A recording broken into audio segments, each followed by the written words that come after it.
नमो ज्ञानेश्वरा नमो ज्ञानेश्वरा। निवृत्ती उदारा सोपानदेवा।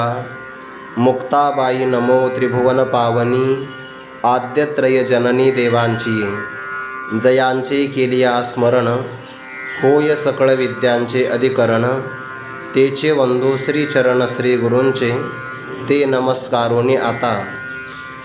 M लब्ध्वा चापरम लाभम मन्यते नाधिकम ततः। यस्मिन् स्थितो न दुःखेन गुरुनापि विचाल्यते। मग मेरूपासोनी थोरे देह दुःखाचे नि डोंगरे। दाटी जोपा परिभारे चित्त न दाटे। कैवल्य साम्राज्य चक्रवर्ती विश्वमौली ज्ञानोबाराय सकल ब्रह्मनिष्ठ गुरुजनांच्या परमकृपेने श्री भगवती ज्ञानेश्वरीच्या 6व्या अध्यायाचा विचार आपण करत आहोत। योगाची साधना करणाऱ्या साधकाला आहाराविहारादिकांचे काय नियम असावे त्या नियमांचा 16व्या आणि 17व्या क्रमांकाच्या श्लोकामध्ये विस्ताराने सूत्ररूपाने विचार केल्यानंतर असं युक्ती आणि योगाने संपन्न असणारा साधक जेव्हा त्याच्या युक्तीला योगाचं अंग प्राप्त होतं आणि तीच साधना आपण कायमच करत राहावी याकरिता त्याचं अंतकरण जणू त्या साधनेच्या ठिकाणी क्षेत्रसन्यास धारण करतं। अशा साधकाचं अंतकरण किंवा मन आता कोणत्याही आकर्षणाने आकृष्ट न होता जसं वायुरहित प्रदेशाच्या ठिकाणी दिवा स्थिर रूपाने चलायमान राहतो, विचलित मात्र होत नाही, तसं त्याच्या अंतकरणाची वृत्ती कायम स्थिर रूपाने राहते। असा योगाची साधना करणारा साधक त्याच्या चित्ताला भगवंताने यथा दीपो निवातस्तो अशी उपमा दिलेली आहे। यानंतर योगाचा परिपाक ज्याचा झालेला आहे, योग साधनेची सेवा केल्यामुळे ज्याचं चित्त निरुद्ध झालेलं आहे। चित्ताच्या 5 प्रकारच्या भूमिका आहे: क्षिप्त, विक्षिप्त, मूढ, एकाग्र आणि सर्वात शेवटची आहे निरुद्ध अवस्था। एकाग्रतेचा परिपाक झाला की चित्ताच्या वृत्तीचा निरोध होतो आणि त्या चित्तवृत्तीचा निरोध करण्यासाठीच सगळ्या प्रकारचं योगशास्त्र प्रवृत्त झालेलं आहे। योगश्चित्तवृत्ती निरोधः याकरिताच योग साधनाचा हा संपूर्ण साधनेचा विचार आहे।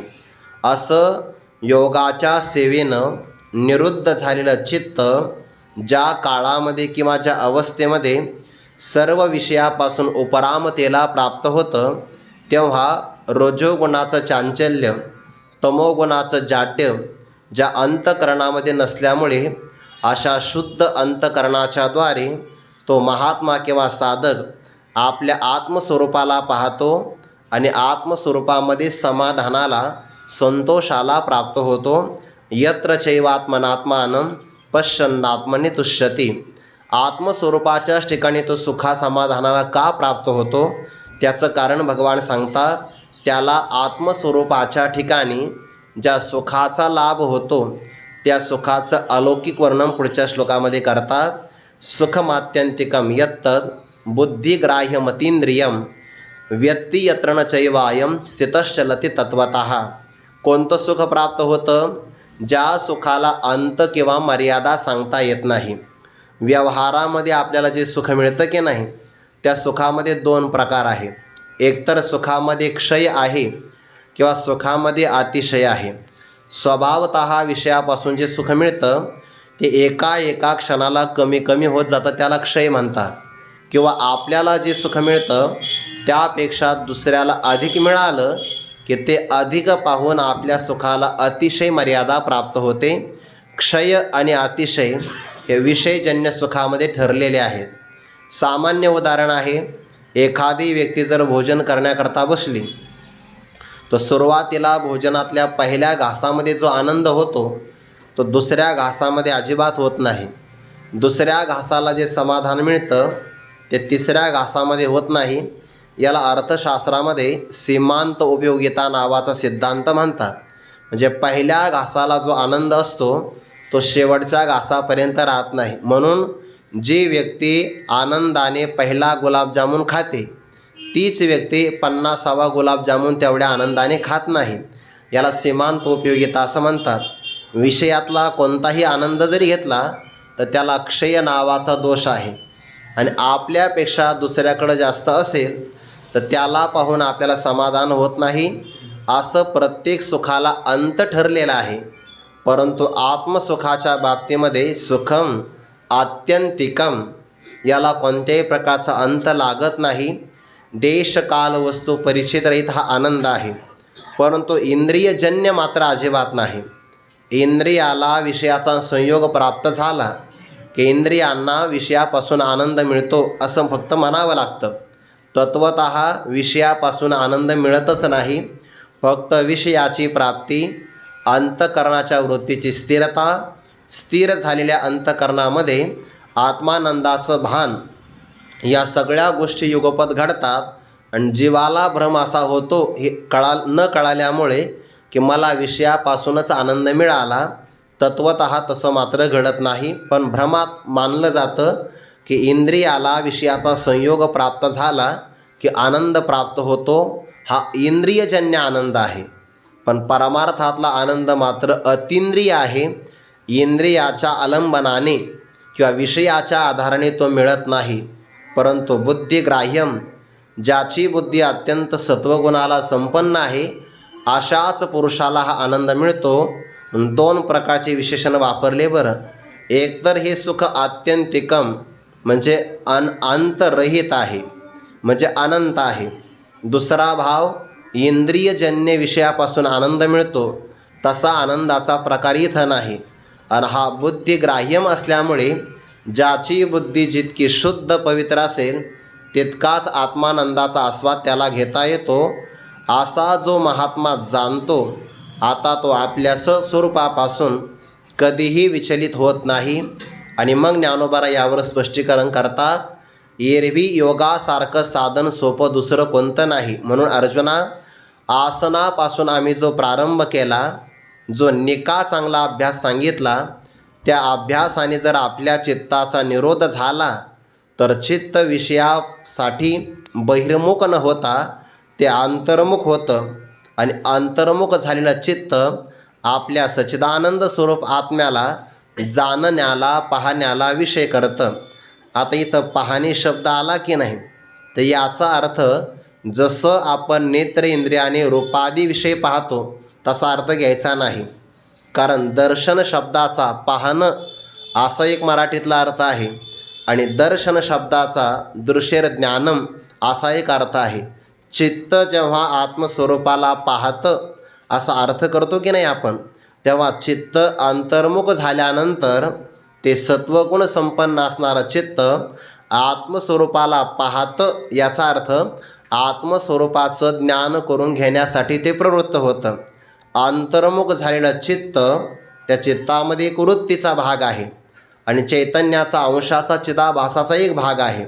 म्हणून चित्त जेव्हा अंतर्मुख होतं तेव्हा चित्ताची जी काही वृत्ती आहे ते आत्मस्वरूपावर आलेल्या अज्ञान आवरणाचा भंग करते. संपलं चित्तवृत्तीचं काम. आणि त्या चित्तामध्ये जो काही आभास चैतन्याचा आहे तो आत्मस्वरूपाचं ज्ञान करून देत नाही. आत्मा स्वयंप्रकाश आहे आणि चिदाभास त्या स्वयंप्रकाश आत्मस्वरूपाला पाहिल्यानंतर स्वतःच्या स्वरूपाचा बाध करतं. तेव्हा त्याला ब्रह्मरूपतेची किंवा आत्मस्वरूपाची प्राप्ती होते. कायमच आपण उदाहरण पाहतो, मिठाचा खडा जेव्हा समुद्राचं माप घ्यायला जातो तेव्हा त्या मिठाच्या खड्याला स्वतःच्या काठिण्याचा, स्वतःच्या अल्पपरिमाण देहाचा, स्वरूपाचा नाश केल्याशिवाय अथांग किंवा अमर्याद समुद्राच्या स्वरूपाची प्राप्ती होऊ शकत नाही. तसं चिदाभासाला सुद्धा आत्मस्वरूप किंवा ब्रह्मरूपतेची प्राप्ती करायची असेल तर जेव्हा ते अंतर्मुख होतं तेव्हा ते स्वतः चित्त स्वतःच्या स्वरूपाचा बाध करतं. म्हणून देखत खेव ओळखे तत्व हे मी, जे सच्चिदानंद स्वरूप तत्व आहे तेच खरं माझं स्वरूप आहे. आता याच्याकरिता एक उदाहरण आहे. समोर आरसा असतो, आरशामध्ये व्यक्ती आपलं प्रतिबिंब पाहतो, बरोबर आहे. आता हे प्रतिबिंब जे आहे ते कोणामुळे आलेलं आहे? आरशामुळे आलेलं आहे. आरसा जर नसता तर प्रतिबिंब प्रगट झालं नसतं. मग त्या आरशातल्या प्रतिबिंबाने मी आरशाचा आहे असं म्हणावं का आरशाच्या समोर जो आहे त्याचा मी अंश आहे असं म्हणावं? आरशातल्या प्रतिबिंबाने मी आरशाचा आहे असं म्हणू नये. आरशामुळे मी व्यक्त झालो हा भाग जरी खरा असला तरी पण आरशाच्या समोर जर बिंब नसतं तर आरशामध्ये प्रतिबिंब आलंच नसतं. तसं अंतकरणामध्ये बुद्धीमध्ये जो चैतन्याचा आभास आला, ज्याला चिदाभास किंवा जीव असं म्हणतात, तर त्या जीवाने मी अंतकरणाचा बुद्धीचा आहे असं म्हणू नये. मग त्या बुद्धीमध्ये ज्या चैतन्याचं प्रतिबिंब पडलेलं आहे असा बिंबरूप असणारं जे काही चैतन्य त्याचा मी अंश आहे असं म्हणावं तर त्याचं ते खरं ज्ञान आहे. हे आपण व्यवहारात उदाहरण दिलं आहे, बिंब आणि प्रतिबिंब वादाचं उदाहरण. तसं चित्त पाठीमोर जेव्हा होतं, अंतर्मुख झाल्यानंतर सच्चिदानंद स्वरूप आत्मस्वरूपाचं त्याला ज्ञान होतं, तेव्हा ते म्हणतं की मी असत जड दुःखरूप देह स्वरूपाचा मी नाही. जसं की हस्तामलकाचार्यांनी म्हटलं की नाही, नाहम मनुष्यो न च देव यक्षो न ब्राह्मण क्षत्रिय वैश्यशूद्राः न ब्रह्मचारी गृही वनस्तो भिक्षुर्न चाहम पुढे निजबोध रूपः. जसं ते म्हणतात मी निजबोध स्वरूप आहे, तसं चित्तसुद्धा अंतर्मुख झालं की म्हणतं मी मनुष्य नाही, देव यक्ष नाही, 4 वर्णाचा आणि 4 आश्रमाचा सुद्धा मी नाही, मी तत्वस्वरूप आहे. याचा विचार दुसऱ्या अध्यायामध्ये आला आहे बघा. तैसे विचारिता निरसले ते प्रपंच सहजे सांडवले मग तत्वता तत्व उरले ज्ञानी यांसी. ज्याचा विचार केल्यानंतर निराश होऊन जातो आणि मग ज्याचा कधी बाद होत नाही असं सर्व निषदावधीभूत चैतन्य राहतं, त्याला तत्व म्हणतात. आणि चित्त काय म्हणतं स्वतःला, मी तत्व स्वरूपच आहे. देखत खेव म्हणे ओळखे तत्व हे मी. असं तत्वाचं दर्शन झाल्याबरोबर तत्व आनंद स्वरूप आहे, म्हणजे आत्मा आनंद स्वरूप आहे. आणि त्या आत्मतत्वाशी चित्ताचं ऐक्य झाल्याबरोबर चित्तसुद्धा सुखाच्या साम्राज्यावर विराजमान होतं. आणि मग आपल्या मूळ स्वरूपाशी स्वतःच्या स्वरूपाचा बाध करून जसं मीठ समुद्राशी एकरूप होतं, विरघळून जातं, तसा चिदाभास जीवचैतन्यसुद्धा स्वतःचा बाध करून आत्मस्वरूपाशी एकरूप होऊन जातं. आता याच्या पलीकडे अध्यात्मामध्ये काही प्राप्ती नाही. चित्ताला चैतन्य रूपता प्राप्त झाली की सगळा परमार्थ संपला. म्हणून आपण जो परमार्थ करतो तो देहासाठी नसतो. परमार्थ जो करतो तो आत्मस्वरूपासाठी सुद्धा नसतो. आत्मा मुळामध्ये निर्विकारच आहे. ज्या आत्मस्वरूपाच्या ठिकाणी मी ब्रह्म आहे असा सुद्धा विकार होत नाही, इतकं ते निर्विकार आहे. निर्विकार आत्मस्वरूपाच्या ठिकाणी परमार्थ साधना उपयोगाची नाही. आणि पंचमहाभूताचा देह मातीमध्येच मिसळणार आहे त्याच्यासाठी सुद्धा परमार्थ नाही. सगळा परमार्थ, सगळी साधना फक्त चित्तासाठी आहे. आणि चित्ताला चैतन्यरूपता प्राप्त झाली की परमार्थाची सगळी साधना संपुष्टामध्ये येते. जसं देवळाच्या कामावर कळस लागला, गंगेला सिंधू प्रवेश झाला, किंवा सोन्याचं शुद्धीकरण करत असताना 16वा कस लागला की सगळी कामं संपुष्टामध्ये येतात, तसं चित्ताला चैतन्यरूपता प्राप्त झाली. मन हे राम झाले, मन हे राम झाले, प्रवृत्ती ग्रासोनी कैसे निवृत्तीसे आले. हा भाव प्राप्त झाला की त्या चित्ताची सगळी परमार्थ साधना आता सांगतेला प्राप्त होते. जया परवते काही नाही, ज्याच्या पलीकडे आता काही प्राप्तव्य नाही. परंतु ज्या स्वरूपाला जया ते इंद्रिय नेनते कही, इंद्रिय त्याला कधीही जाणू शकत नाही.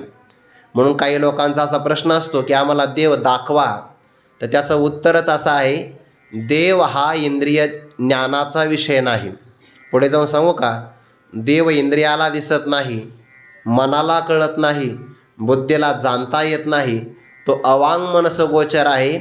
किंबहुना जगतातले यथार्थ ज्ञानाला प्रमाज्ञान म्हणतात. त्या प्रमाज्ञानाचे साधन त्याला प्रमाण म्हणतात. आणि 6 प्रमाणापैकी एकही प्रमाण परमात्म स्वरूपाला प्रमेय रूपाने विषय करू शकत नाही. इतकं ते स्वयंप्रकाश आहे. मनाची नखी न लगे, जेत बुद्धीची दृष्टी न रिगे. आणि म्हणून कैमुत्तिक न्यायाने ते इंद्रियाकीर जोगे काय होईल. म्हणजे ज्यांचा असा प्रश्न की आम्हाला देव दिसला पाहिजे, देव दिसतो पण निर्गुण निराकार दिसत नाही. दिसणारा जो देव आहे तो सगुण साकार आहे.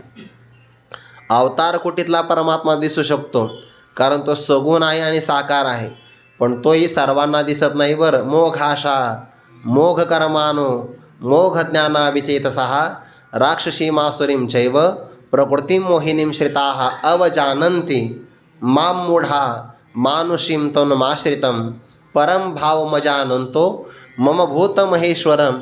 ते सुद्धा अवज्ञा करतात. म्हणजे सगुण साकार परमात्मासुद्धा सर्वांना दिसत नाही, तर निर्गुण निराकार परमात्मा कसा दिसेल? म्हणून देव हा अनुभवाचा विषय नाही, पाहण्याचा किंवा जाणण्याचा सुद्धा विषय नाही बरं. हे वाक्य थोडं धाडसाने बोलावं लागतं. परमात्मा हा पाहण्याचा, जाणण्याचा, अनुभवण्याचा विषय नाही. का?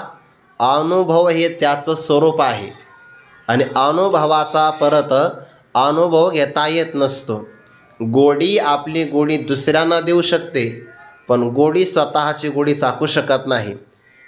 स्वतः तो कधी विषय होऊ शकत नाही, पण स्वयंप्रकाश आहे. जया ते इंद्रिय नेनती कही असं ते स्वरूप आपणची आपुल्या ठाई होणे ठाके. चित्त आपल्याच आत्मस्वरूपाच्या ठिकाणी आत्मस्वरूप होऊन राहतं. आता हा चित्ताला प्राप्त झालेला अवस्था विशेष आहे. म्हणून 22व्या क्रमांकाच्या श्लोकामध्ये जो विचार आला ना, या श्लोकाचा विचार थोड्या वेगळ्या अंगाने आहे बरं. यम लब्ध्वा चा परम लाभम मन्यतेनाधिकं ततः यस्मिन् स्थितो न दुःखेन गुरुणापि विचाल्यते. यम लब्ध्वा च अपरम लाभम मन्यते न अधिकं ततः यस्मिन् स्थितः न दुःखेन गुरुणा अपि विचाल्यते. श्लोक फार महत्त्वाचा आहे. आणि आपल्या आध्यात्मिक जीवनाचा प्रवास करत असताना जर आपल्या चित्ताला ही भूमिका प्राप्त होत असेल तर आपल्या परमार्थाचा प्रवास यथायोग्य मार्गक्रमणा करत आहे असा त्याचा अर्थ होतो. इथे अर्थ असा आला यम लब्ध्वा. आता इथं लाभम शब्द आहे ना, यम लाभम असा अर्थ नाही केलेला बरं. इथे लाभम शब्दाचा 2 प्रकारचे विशेषण वापरले. अपरम अधिकम लाभम. लाभ शब्दाकरता 2 विशेषण वापरले. यम पदाचा काय अर्थ होतो? यम अवस्था विशेषम, जी चित्ताची विशेष अवस्था आहे. हे जे सर्वनाम वापरलं की नाही, यम लब्ध्वा, ज्याला प्राप्त करून. ज्याला म्हणजे काय? चित्ताची परमार्थातली अशी एक अवस्था आहे की जी निरतिशय सुखाला अभिव्यक्त करणारी वृत्तीशून्य चित्ताची अवस्था. आणि ती चित्ताची अवस्था प्राप्त झाल्यानंतर तो साधक काय म्हणतो माहिती आहे का? मला आता चित्ताची अशी अवस्था प्राप्त झालेली आहे की या अवस्थेच्या पलीकडे अपरम लाभम, दुसरा काही लाभ न मन्यते. चित्ताला चांगली अवस्था प्राप्त होणं हाच मोठा लाभ आहे. या पलीकडे आता दुसरा कोणताही लाभ नाही मानत तो. अपरम म्हणजे दुसरा आणि अधिकम म्हणजे अत्यधिक प्रमाणातला. म्हणजे लाभाचे 2 प्रकारचे विशेषण वापरले बरं. यम लब्ध्वा चित्ताची अवस्था आहे आणि चित्ताची विशेष अवस्था हाच मोठा लाभ आहे. मग या समानही लाभ कोणता नाही आणि यापेक्षा अत्यधिकही कोणता लाभ नाही. चित्त ज्या व्यक्तीचं प्रसन्न होतं, प्रसन्न चित्त हा सगळ्यात मोठा लाभ आहे. यासारखा दुसरा लाभही नाही आणि यापेक्षा अत्यधिक लाभही तो मानत नाही. म्हणून यम लब्ध्वा इथं स्वल्प विराम द्यायचा. यम लब्ध्वा अपरम लाभम च अधिकम लाभम न मन्यते ततः, म्हणजे त्यापेक्षा आपलं चित्त प्रसन्न होणं, स्थिर होणं, अंतर्मुख होणं आणि त्या चित्ताला चैतन्य भाव प्राप्त झाला की बस हा सगळ्यात मोठा लाभ आहे. या इथे आत्मलाभ शब्द नाही घेतलेला बरं. जो आत्मलाभा सारिखे गोमटे काहीच न देखे असे 12व्या अध्यायामध्ये ओवी आली आहे. तर आत्मप्राप्ती हा सुद्धा लाभच आहे, पण तो लाभ या श्लोकात नाही आलेला. इथे कोणता लाभ आला आहे? चित्त प्रसन्न होणं, चैतन्याशी एकरूप होणं. हा चित्ताचा अवस्था विशेष आहे. आणि हा योगश्चित्तवृत्ती निरोध हा या भूमिकेतून प्राप्त झाला. म्हणून पुढच्या श्लोकामध्ये चिंतन जेव्हा येतं, म्हणजे या श्लोकावर भाष्य करत असताना तेव्हा चित्ताची ज्ञानोबराय अवस्था सांगतात. महासुखी हे आत्मस्वरूप ब्रह्मरूप आहे आणि चित्त जाग होत नाही, ही चित्ताची अवस्था आहे. या श्लोकामध्ये सगळा चित्ताचा विचार आलेला आहे. किंवा आतापर्यंत आपण सगळा जो विचार करतो हा चित्ताला अंतःकरणाला धरूनच केलेला विचार आहे. म्हणून अंतःकरणात बदल होतो साधनेनं, मनस्थितीमध्ये बदल होतो, परिस्थिती तर प्रारब्धाने बदलत राहते. त्याच्यामध्ये बदल करायचा कोणाचाही आग्रह नाही. देखे अखंडित प्रसन्नता आथी जेत चित्ता ते तरी गणे नाही समजता संसार दुःखा. चित्ताला की विशेष भाव प्राप्त झाला की त्याला विषय भोगाची वासना राहत नाही. पूर्वपदामध्ये सांगितलं यम लब्ध्वा, यम चित्ताची विशेष अवस्था प्राप्त झाल्यानंतर अपरम म्हणजे दुसरा काही लाभ आहे. चित्त प्रसन्न होणं हा सगळ्यात मोठा लाभ आहे. याच्या पलीकडे दुसरा कोणता लाभ तो मानतच नाही. म्हणजे यापेक्षा अधिकही कोणता लाभ नाही. व्यवहारामध्ये असं असतं, आपल्याला लाभाची अपेक्षा असते, पण लाभ प्राप्त झाला की त्याच्या बरोबरीचा लाभ असेल तर स्पर्धा लागते. आणि जास्त मोठा लाभ असेल तरीसुद्धा मनुष्य आपल्या लाभाने खेद किंवा खंत करतो. समजा कल्पना करा आपल्याकडे 90 आहे आणि दुसऱ्याकडे 90च रुपये आहे, तर त्या मनुष्याला आपल्या बरोबरीचा कोणी व्हावासा वाटत नाही. हे ठरलेलंच आहे. कोणालाही असं वाटतं ना, विद्यार्थ्यालासुद्धा, की इतरापेक्षा मला कमीत अर्धा तरी मार्क शिल्लक असावा. बरोबरीचा नाही चालत, दुसऱ्यापेक्षा आपला शिल्लक असावं. आपल्यापेक्षा कोणीही शिल्लक असू नये. आपल्यापेक्षा अत्याधिक असेल, 90 समान असेल तरी आनंद नाही. आणि आपल्याकडे 90 रुपये आणि दुसऱ्याकडे 100 आहे तरी मनुष्याला 90चा आनंद होत नाही. म्हणजे लाभामध्ये बरोबरीचा नसावा आणि लाभामध्ये अधिक तर कोणीच नसावा असं वाटतं की नाही. एकच व्यवहारामध्ये मात्र हे कधी जुळू शकत नाही. बरं, व्यवहारामध्ये 3 प्रकार असतात. एक तर कमी बरोबरीचा, नाहीतर अधिकचा. तरी व्यवहारात हे 3 प्रकार आहे. परमार्थामध्ये सर्वै ते ज्ञानीना समाहा, सगळे ज्ञानी समान असतात. प्रारब्धाने कदाचित भाग वेगळा असेल, पण बोधाने आनंदाने सगळे समान असतात. यम लब्ध्वा चा परम लाभम मन्यतेनादिकम ततः, म्हणून तो कोणत्याही विषय भोगाची अपेक्षा करत नाही. परंतु प्रारब्धजन्य परिस्थिती जरी आली तरी त्याही दुःखाने तो दुःखित होत नाही. याकरिता उत्तरार्धातलं पद आहे यस्मिन स्थिताः. यस्मिन म्हणजे ज्या चित्ताच्या विशेष प्रकारच्या भूमिकेमध्ये स्थिर झालेला हा योगी गुरुणा दुःखेन अपि न विचाल्यते. मोठ्यातलं मोठं दुःख जरी आलं तरी त्या दुःखाने विचलित होत नाही. जगामध्ये दुःख नावाचा प्रकार असा आहे जिथं मोठे मोठे माणसंसुद्धा हात टेकतात. त्या परिस्थितीला ते विचलित होऊन जातात. ते म्हणतातही कधी कधी काही लोक, आमची ना असं करण्याची अजिबात इच्छा नाही, पण काय करावं, परिस्थितीच अशी आली आहे की नाईलाज होऊन आम्हाला हे करावं लागतं. दुःखाचे प्रसंग असे असतात की ते दुःखाचे प्रसंग भल्या भल्या मोठ्या माणसाची सुद्धा परीक्षा घेतात. पण परमार्थातलं चित्त एवढं दृढ आहे की गुरुणा दुःखेन अपि, मोठ्यातलं मोठं जरी दुःख आलं तरी तो विचलित होत नाही.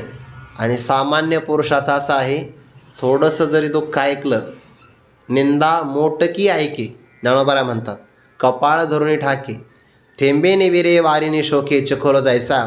आपल्यातला आणि महापुरुषांचा जीवनातला हाच फरक आहे. आपल्याला थोडंसं दुःख आलं तर मनुष्य दिवसभर नाराज राहतो. आणि महापुरुषांच्या जीवनामध्ये मेरू पर्वता एवढं जरी दुःख आलं तरी ते अजिबात त्या दुःखाला स्मरतसुद्धा नाही. दुसऱ्या क्षणामध्ये दुःखाला विसरतात. मनुष्याला सोडता आलं पाहिजे. प्रसंग आपण धरून ठेवतो आणि वारंवार तो आठवला ना तर त्याच्या मनामध्ये त्या प्रसंगाची वेल्डिंग होते. ते जोडतात ना लोखंडाला, ते कायम वारंवार स्मरणाचं जर ठेवलं, दुःख हे आठवलं ना तर जास्त दृढ होतं आणि दुःख विसरलं की विरळ होऊन जातं. मनुष्याचं नेमकं असं असतं की जर त्याला गोड पदार्थ मिळाला तर ते गोड पदार्थाला लवकर नाही बघा. तो आधी त्याला घोळून घोळून पेढा मिळाला, बऱ्याच वेळापर्यंत तो पेढा खात राहतो. आणि कडू औषध मिळालं तर लवकरात लवकर प्राशन करतो. पण ही हातवटी जीवनात नाही वापरत. जीवनामध्ये काही कठीण प्रसंग येत असतात, ते औषधाप्रमाणे लवकरात लवकर पिऊन टाकले पाहिजे. पण तो जीवनातले कठीण प्रसंग आलं का पेढ्याप्रमाणे चघळत बसतो, वारंवार आठवतो, आणि परिणाम ते दुःख मनामध्ये घट्ट होऊन जातं. प्रसंग सोडता आला पाहिजे. ज्या प्रसंगाला दुःखद परिस्थिती आली तर त्या परिस्थितीचा विचार करून आपल्या जीवनातला पुढचा वेळ मनुष्याने व्यर्थ घालवू नये. म्हणजे महापुरुषांच्या जीवनामध्ये दुःख येतच ना. दुःखाला कोणतंही जीवन अपवाद नाही. कारण मुळामध्ये आपल्याला जे शरीर मिळालं ते कर्माचं फळ आहे, आणि कर्मामध्ये पाप आणि पुण्याचा भाग आहे. मग पाप आणि पुण्य म्हटलं की पुण्याचं फळ सुख आहे आणि पापाचं फळ दुःख आहे. जगामध्ये दुःखच नाही का एकाचं दुःख दुसऱ्याला नाही? दुःख निश्चित आहे, फक्त एकाचं दुसऱ्याला नाही. एखाद्याला गरिबीचं असतं, श्रीमंताला गरिबीचं नसतं. पण श्रीमंताला दुःखच नसतं असं नसतं ना. गरिबाला गरिबीचं दुःख असतं, त्याला जेवणाची अडचण नसते. शिळ्या भाकरी खाल्ल्या तरी त्याला पचतात, तर त्याला पचनशक्तीचं दुःख नाही, फक्त गरिबीचं आहे. श्रीमंताला पैसा भरपूर आहे, गरिबीचं नाही, पण अन्नच पचत नाही. किंवा सांगतात डॉक्टरसुद्धा तुम्ही हे नका खाऊ, ते नका खाऊ. मग दुःख नाही का? सगळ्यांना दुःख आहे. जो देखे सो दुखिया बाबा, सुखिया कोई नाही. सगळ्याला दुःख आहे. फक्त एवढंच आहे की दुःखाचा परिणाम काहींच्या देहावर होतो, देहाच्या नंतर चित्तावर होतो. आणि महापुरुषांचं जीवन असं आहे की दुःखाचा परिणाम फक्त देहावर होतो, मनावर अजिबात होऊ देत नाही.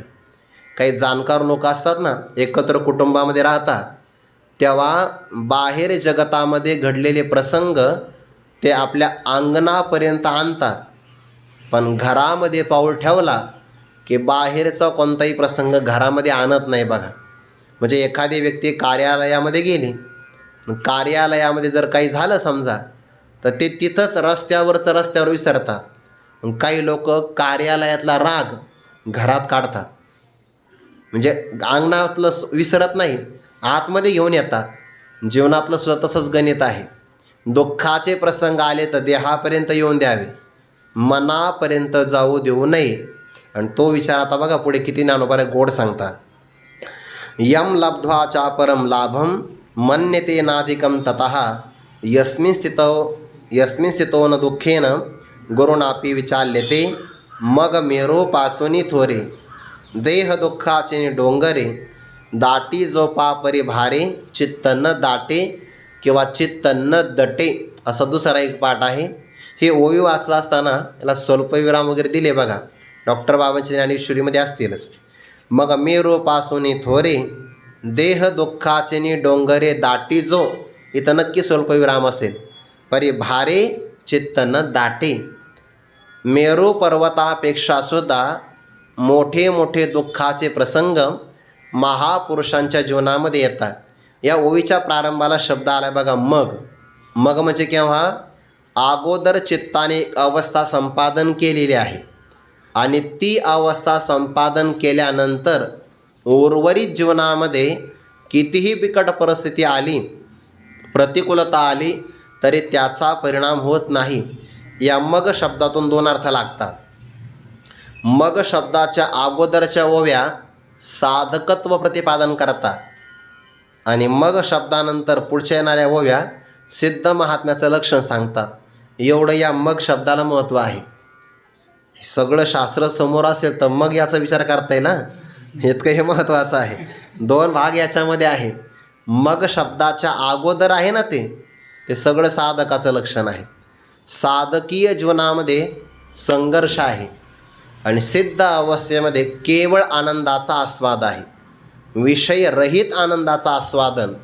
म्हणून त्याला जीवनमुक्तीचं विलक्षण सुख असं म्हणतात. ती जीवनमुक्त अवस्था आहे, तिथे बोधरूपता प्राप्त झालेली आहे. फक्त प्रारब्ध शिल्लक राहिलं म्हणून आयुष्याच्या मुठीमध्ये त्याचा देह राहिला आहे. नाहीतर तो स्वरूपाने परमात्म स्वरूपाशी एकरूप झाला, जसं की ज्ञानोबा म्हणतात, परिमळ निघाली या पवना पाठी, मागे ओस फुल राही देठी, तैसे आयुष्याचे मुठी केवळ देह. वारा वाहून जातो, वाऱ्याच्या बरोबर फुलातला सुगंधही वाहून जातो. आता त्या फुलातला सुगंध पुढं निघून गेला, पण सुकलेलं फूल जसं त्या देठावर राहावं तसं महापुरुषाचं चित्त परमात्म स्वरूपाशी एकरूप झालेलं आहे. फक्त प्रारब्धाच्या देठामध्ये मुठीमध्ये फक्त आयुष्य शिल्लक राहिलं. म्हणून ब्रह्मज्ञान झाल्यानंतरसुद्धा ज्याला ब्रह्मज्ञान झालं तो जिवंत राहतो, त्याचा काही देह पडत नाही. आणि जर ब्रह्मज्ञान झाल्याबरोबर देह पडला अशी जर बातमी पसरली, पाठाला एकही येणार नाही. न जाणो चुकून आपल्याला ब्रह्मज्ञान झालं, मी ब्रह्म आहे असं मला कळलं, देह पडला तर मग देह काय, ब्रह्मज्ञान रोग होईल, ब्रह्मज्ञानाच्या रोगाने देह पडेल. तसं घडत नाही. गुरुवारी मारुती बाबांनी आत्ता जे चिंतन केलं ना, केव्हा चिंतन झालं बघा, हे आत्ता या गुढीपाडव्यापासून तर हनुमान जयंतीपर्यंत फारच गोड चिंतन केलं आहे. त्याच्यामध्ये बाबांनी असं एक उदाहरण दिलं आहे, जेणे विवळतीय सवळे, लाहोणी आत्मज्ञानाचे डोळे, सांडिती देह अहंतेचे अविसाळे जीव पक्षी. सूर्याचं रूप केलं आहे. सूर्याचं किरण प्राप्त झालं तर घरट्यामध्ये असणारा पक्षी ज्याप्रमाणे आपलं घरटं सोडून देतो आणि धान्याचे कण टिपण्याकरता निघून जातो, जसं त्या पक्षाने आपलं घरटं सोडावं तसा जीव नावाचा पक्षी देहाचं घरटं नाही सोडत. शब्द किती गोड वापरला, देह अहंतेचे अविसाळे.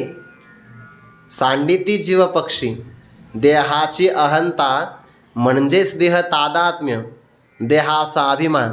म्हणून ब्रह्मज्ञानाने देह नाही पडत, देहाचं तादात्म्य, देहाची अहंता जात असते. हा सगळा भाव इथं घेता येतो. मग आणि जेव्हा चित्ताने आपली देहावरची भूमिका सोडली आणि तो आत्मस्वरूपाशी चित्त एकरूप झालं, मग काय घडू शकतं? मग अशा सिद्ध महापुरुषांच्या जीवनामध्ये प्रारब्ध आहे आणि प्रारब्ध प्रत्येकाचं विचित्र आहे. या प्रारब्धाची असणारी गणना काही सांगता येणार नाही. काहींचं प्रारब्ध राज्यभोगाचं आहे, जसं की प्रभू रामचंद्रांचं, जनक राजाचं, भगवान श्रीकृष्णाचं प्रारब्ध हे राज्य भोगण्याचं आहे. शुकाचार्यांचं प्रारब्ध विरक्त जीवनातलं आहे, ते वनातच निघून गेले, नागवेची पळून गेले, कोणता संग्रह नाही, काही नाही. पांडवांचं प्रारब्ध वनवासातलं आहे, कायम दुःखाचं प्रारब्ध आहे. हनुमंतरायाचं प्रारब्ध वेगळं, नारदांचं प्रारब्ध कळी लावणं आहे, कळी लावीचे नारदे, शुक नागवा प्रारब्धे.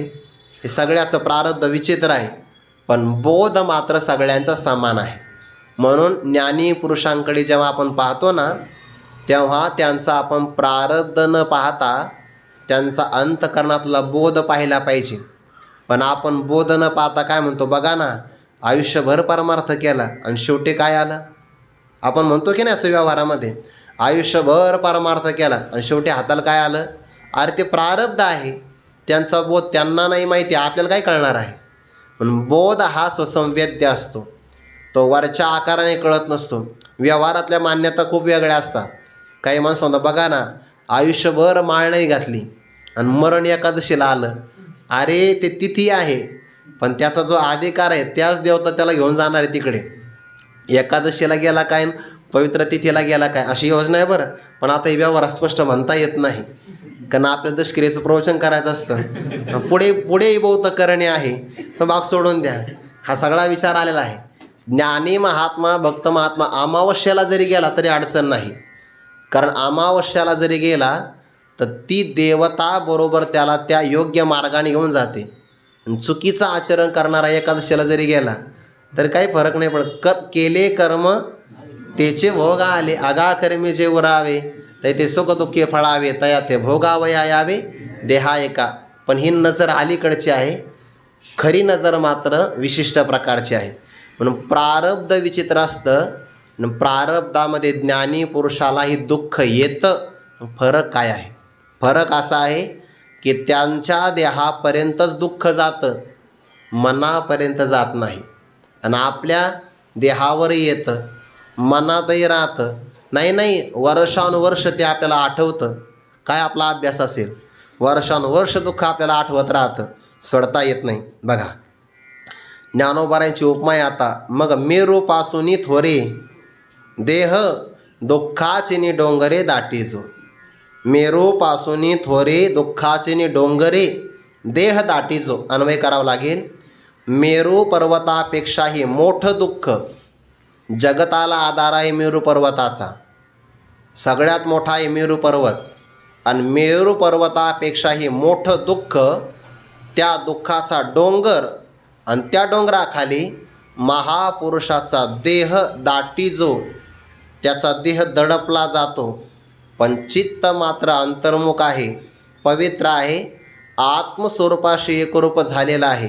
परिणाम दुःखाचा डोंगर जरी देहावर आला, देह दडपला गेला परी भारे, परंतु दुःखाच्या भाराने चित्त न दाटे, त्याचं चित्त दडपल्या जात नाही.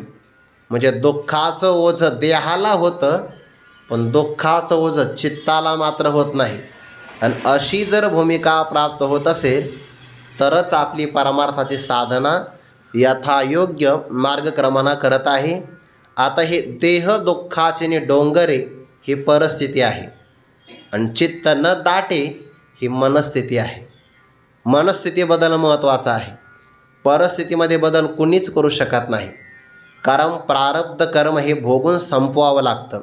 प्रारब्ध कर्म भोगात एव क्षयः ना भुक्तम क्षीयते कर्म कल्पकोटी शतैरपि अवश्यमेव भोक्तव्यम कृतं कर्म शुभाशुभम.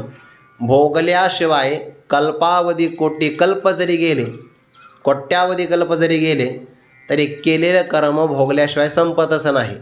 अवश्य भोगावं लागतं. पाप आणि पुण्य त्याला कोणीच अपवाद नाही. ते कोणीही असो, भोगून संपवावं लागतं. ज्ञानी पुरुष आनंदाने भोगतात. तुकोबारांचं प्रमाण आहे, आम्ही विष्णुदासी देव ध्यावा चित्ते होणार ते होते प्रारब्धीची. जे व्हायचं असेल ते प्रारब्धाने घडेल ना. प्रारब्धाचा आणि ब्रह्मज्ञानाचा अजिबात विरोध नाही.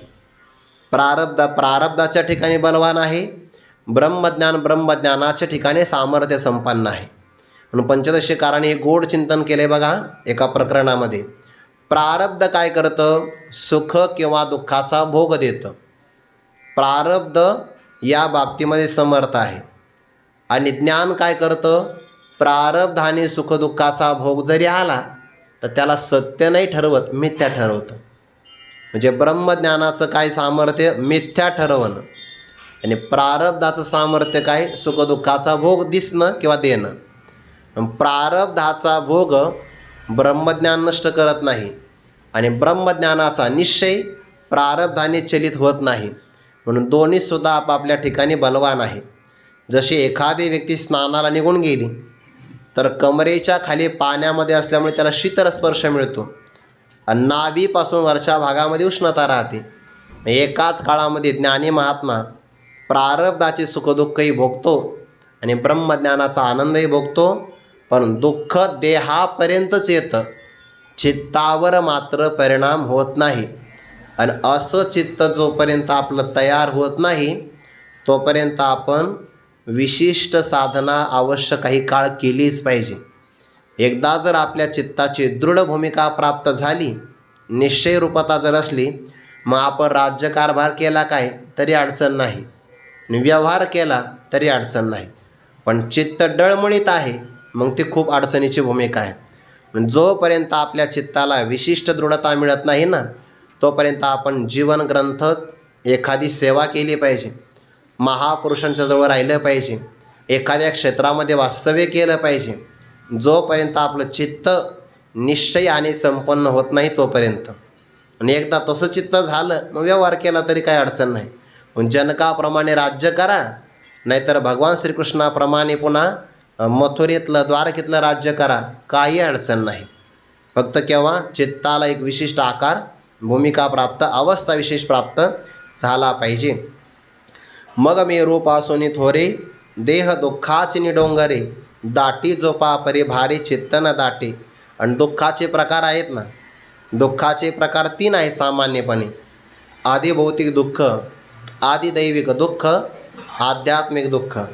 संतांच्या जीवनामध्ये सर्वात जास्त प्रमाणातलं दुःख कोणतं येत असेल तर भौतिक दुःख येतं.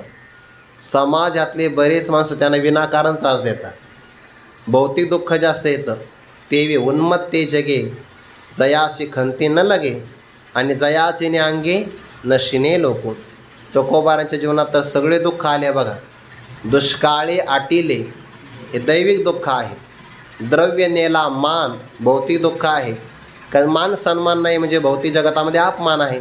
स्त्री एक अन्न करिता मेली आध्यात्मिक जीवनातलं दुःख आहे.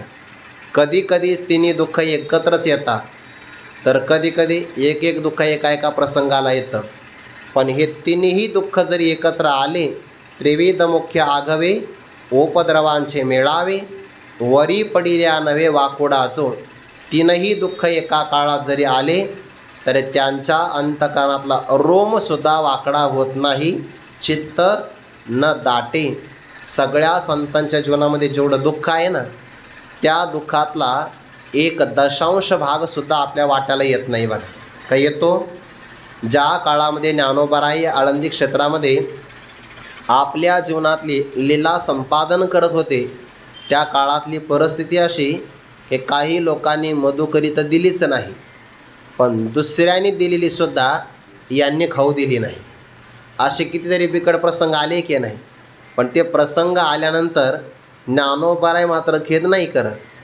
प्रारब्ध आहे ते लीला करून दाखवायचे की एवढा बिकट प्रसंग जरी आला तरी पण समाधानी राहता येतं. तुकोबारायांचं भर कीर्तनामध्ये किती मोठा अपमान आहे. मंबाजी बुवांनी काटेरी फांदीची जी काठी आहे सगळ्या लोकांच्या देखत, बरं आता लोक भाविक आहे, एकट्या व्यक्तीचा अपमान झाला तर काही वाटत नाही. एकटा व्यक्ती एखाद्या खोलीमध्ये आहे, त्या प्रसंगाला ताडण झालं तर काही वाटत नाही. पण जिथे लोक आपल्याला कीर्तनकार म्हणून आपल्या पाया पडतात, ज्या लोकांची आपल्यावर श्रद्धा आहे, त्यांच्या देखत अपमान झाला तर तो जिव्हारी फार पाराकोटीचा लागतो.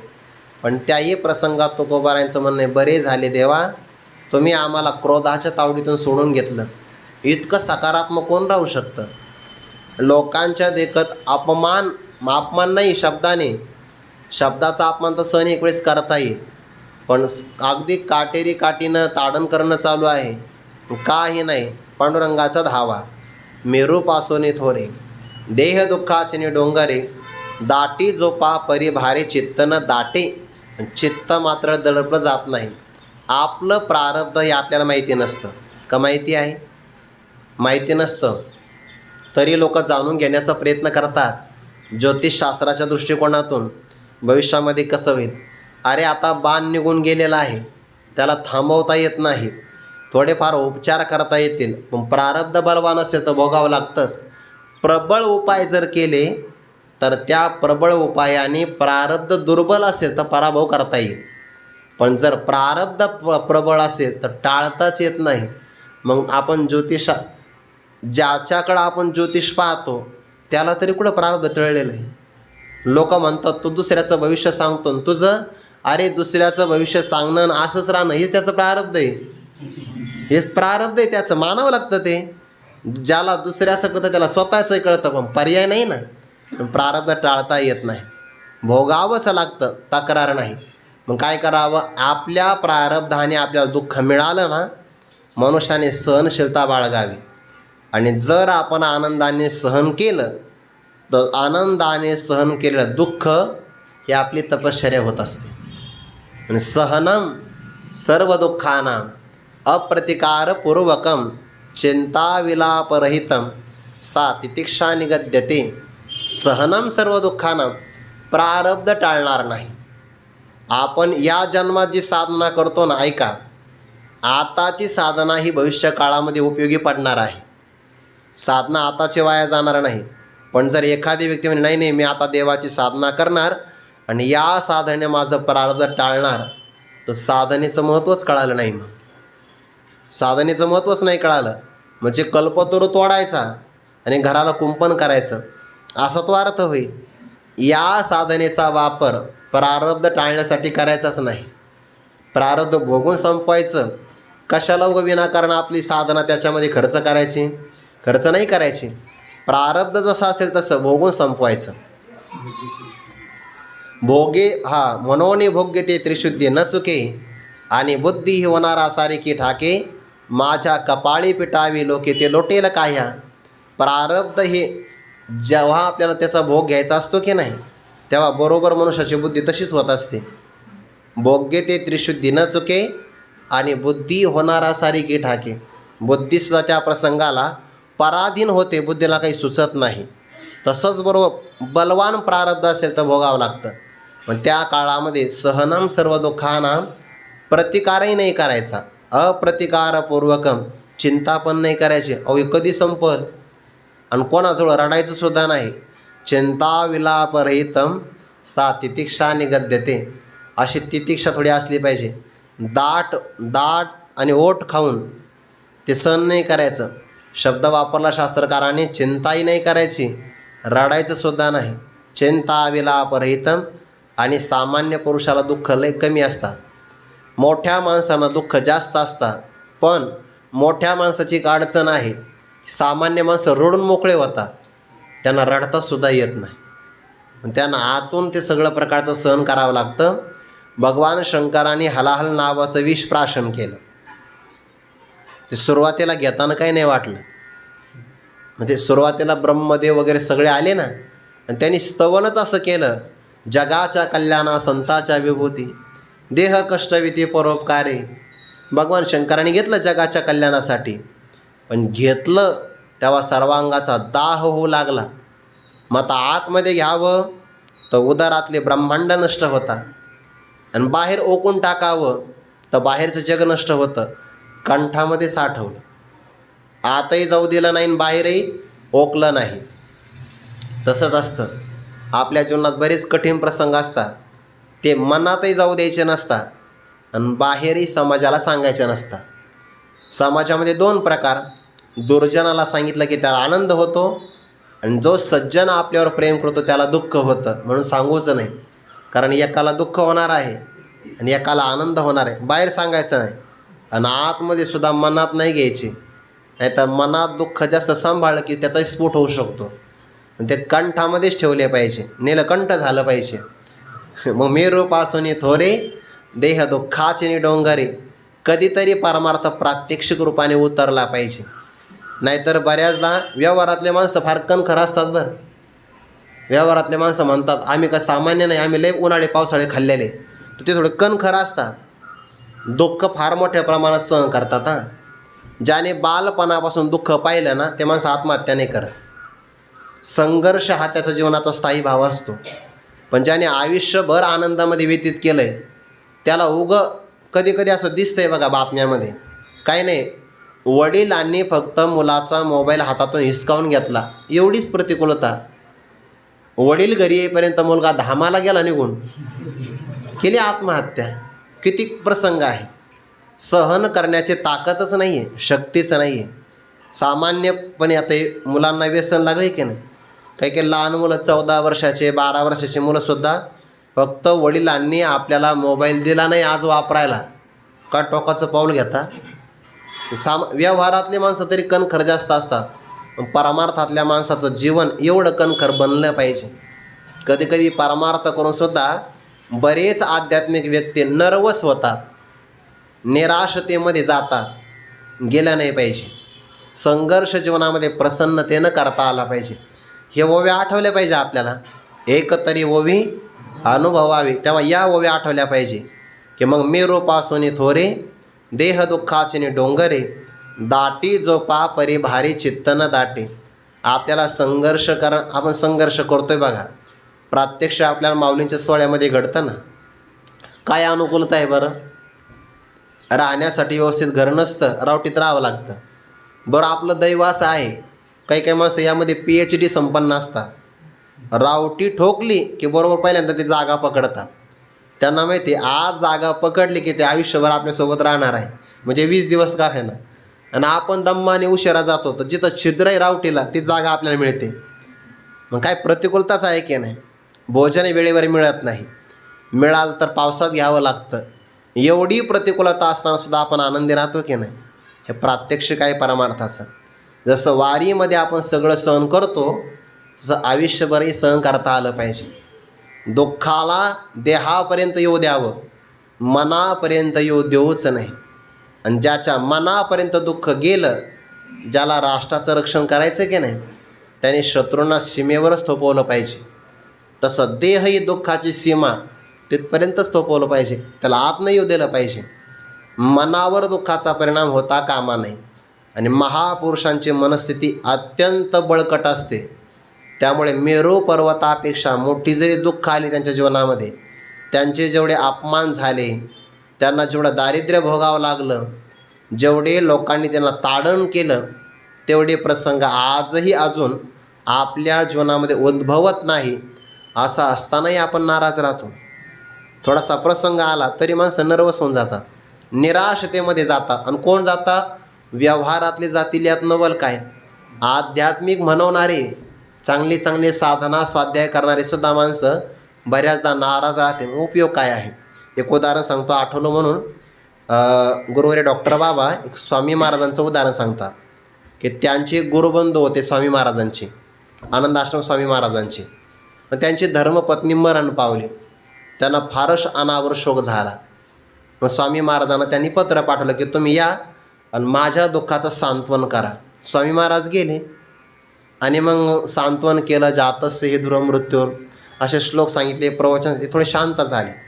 मग स्वामी महाराज जेवायला बसले तर त्यांना तिची आठवण झाली, त्यांच्या गुरुबंधूंना. त्यांनी बघा ना म्हणे स्वामी महाराज, ती जर असती तर तुम्हाला किती आनंदाने तिने वाढलं असतं. आणि पुढे रडायला सुरुवात केली. स्वामी महाराज तात्यांना म्हणले, तात्या एक काम कर, माचीस घेऊन ये.